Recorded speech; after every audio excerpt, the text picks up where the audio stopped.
Vamos voltar para aquela condição de complexidade da realidade externa e da realidade interna, interior. Vamos falar um pouco dessa realidade primeiro, externa a nós, do que a gente chama de realidade. O que é a realidade? O que é real? Não é? Essa é uma questão muito importante, muito relevante, trabalhada na filosofia, mas que é de grande relevância para a psicologia, para das ciências humanas em geral.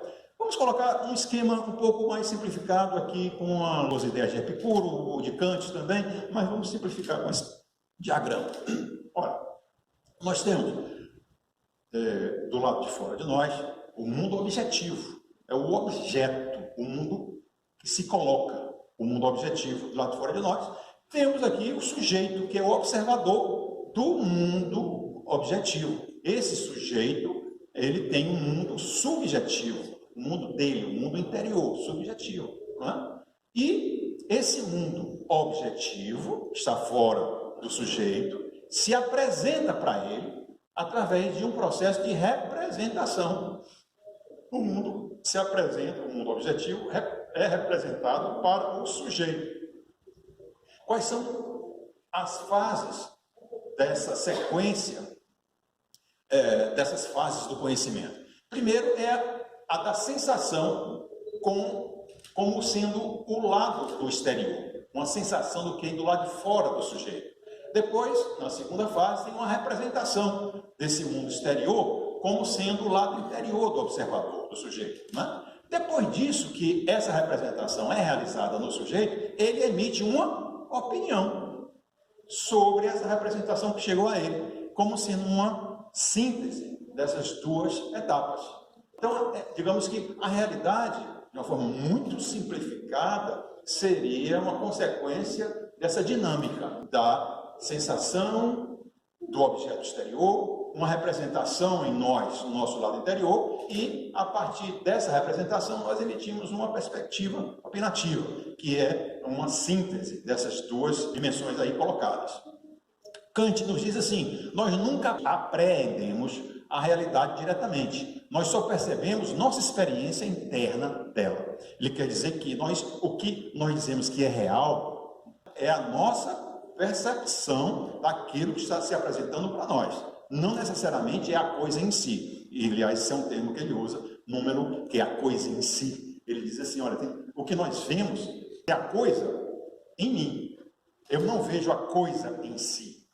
É impossível, eu não consigo devassar a coisa, qualquer que seja, em si. Eu consigo perceber a coisa em mim, ou seja, a representação da coisa em mim. Então, e cada um de nós tem uma representação particular da coisa. A coisa qualquer que seja, temos uma representação particular, não homogênea. Isso quer dizer que nós, na realidade, não vemos as mesmas coisas. Nós olhamos para as mesmas coisas, sim, mas não vemos as mesmas coisas.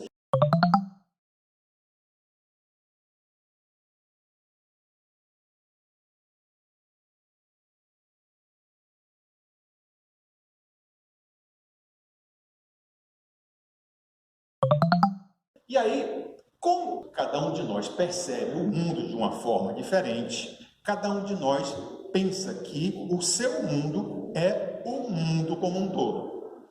A sua perspectiva de mundo passa a ser como se fosse a perspectiva de mundo para todo mundo, e não é. Então, se isso é verdade, a gente pode dizer que um verme que nasceu dentro de um rabanete, para ele, o mundo inteiro é um rabanete. Um peixinho dentro do aquário, para ele, o mundo é o aquário. Cada um de nós tem o seu aquário. E aí, Kushner diz assim, a essência da sabedoria humana é o respeito pelos limites da nossa inteligência. Ou a reverência, o respeito ante as vastas regiões escuras da realidade, onde a razão não consegue devassar, não consegue penetrar.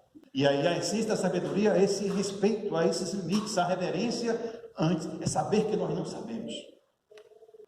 E para saber que nós não sabemos, nós temos que saber o suficiente para saber que nós não sabemos. Isso é muito interessante, parece um paradoxo, né? Enquanto a gente não souber o suficiente, a gente vai achar que já sabe tudo. Quando a gente souber mais, a gente vai ver que a gente não sabe nada. Niels Bohr é um físico norueguês, ou antes foi, já faleceu. Ele diz assim para a gente, em relação a essa questão da complexidade da realidade. Há dois tipos de verdade. Verdade. Isso é verdadeiro, isso é verdade. O que é verdade? Vamos nessa linha. Ele diz assim, ó, existe uma verdade chamada verdade superficial. E existe a verdade outra chamada profunda. Então existe a verdade superficial e a verdade profunda. Qual a diferença? Ele diz assim, ó, a verdade superficial é aquela cujo oposto dela é obviamente errado. E a verdade profunda é aquela cujo oposto a ela é tão certo quanto ela mesma. Então há verdades profundas que o oposto dessa verdade é tão verdadeira quanto a verdade colocada. Paradoxal? A vida é paradoxal. Nós não temos certeza de nada. A realidade é essa. Não temos certeza de nada. Nós achamos que temos, que sabemos, que já podemos afirmar.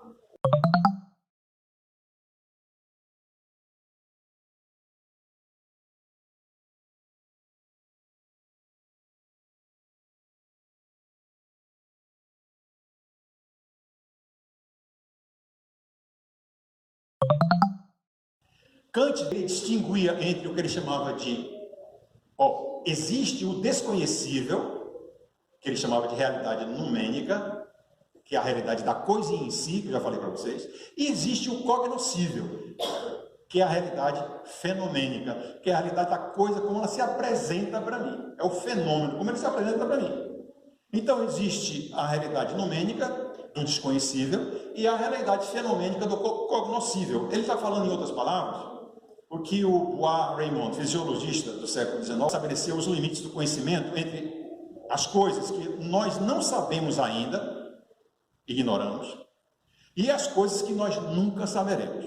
Então, existem as coisas que nós ainda não sabemos e que um dia poderemos saber, sim, mas, amigo, existe aquele conjunto de coisas que não adianta, nunca chegaremos lá. Estamos batendo na porta do que se chama de mistério. Mistério. Mistério não tem explicação. Mistério não tem uma solução, ele não é um problema. E a gente procura explicação para mistério, perdendo tempo com explicação para mistérios que ele não tem resposta, não tem problema, não é um problema, não tem resposta. O mistério não tem solução. Ele não deve ser explicado, deve ser reverenciado. É outra coisa. Nessa linha, Schumacher fala assim, existem dois tipos de problemas, os problemas convergentes e os problemas divergentes. Olha como isso é interessante. Os problemas convergentes têm uma solução. São problemas que, quanto mais inteligentemente nós os discutimos, os analisamos, mais as respostas vão convergindo. Existem os problemas divergentes que não têm uma solução correta. Porque quanto mais nós os analisamos, mais aparecem respostas que se contradizem. Nunca chegamos à solução.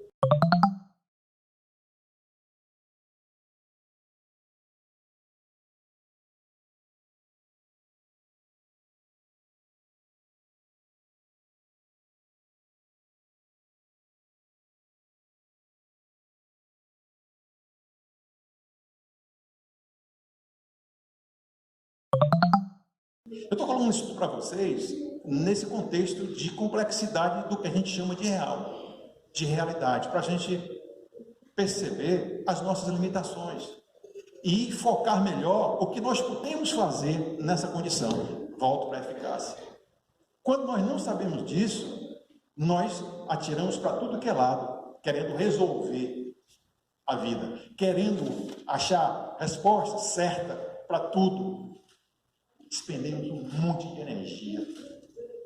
Nós não chegamos a lugar nenhum, porque estamos sendo cada vez mais eficientes e cada vez mais ineficazes, porque não estamos procurando a coisa certa. Não perguntamos o que, estamos na busca do como, respostas para tudo, nos engajando com tudo, dispersando esforço para tudo que é lado.